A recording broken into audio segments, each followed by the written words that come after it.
سیدنا ابراہیم علیہ السلام کی سیرت طیبہ میں ایک بات یہ ہے کہ انہوں نے اللہ تعالیٰ سے فریاد کی کہ وہ انہیں اور ان کی اولاد کو بتوں کی عبادت سے دور رکھیں۔ اللہ عز و جل نے بیان فرمایا سورۃ ابراہیم آیت نمبر 35-36، وَإِذْ قَالَ إِبْرَاهِيمُ رَبِّ اجْعَلْ هَذَا بَلَدَ آمِنًا وَاجْنُبْنِي وَبَنِيَّ أَن نَّعْبُدَ الْأَصْنَامَ رَبِّ إِنَّهُنَّ أَضْلَلْنَ كَثِيرًا مِّنَ النَّاسِ فَمَن تَبِعَنِي فَإِنَّهُ مِنِّي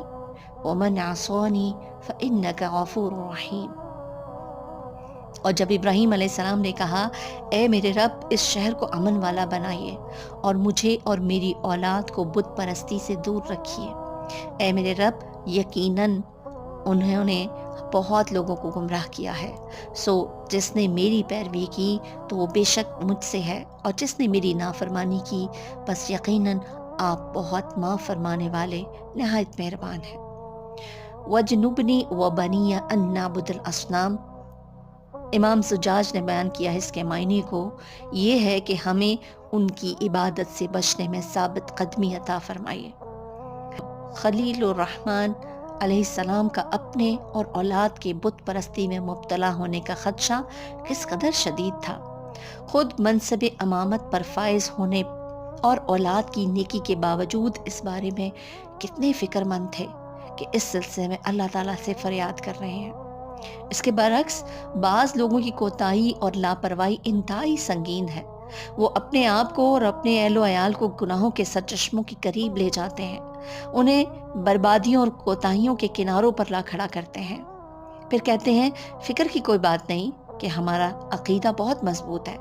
ہمارے اہل خانہ کی تربیت مضبوط اور ٹھوس بنیادوں پر ہوئی ہے۔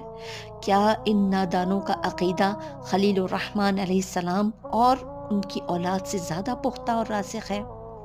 شیخ ابراہیم تیمی نے کیا خوب بات کہی ہے، فرماتے ہیں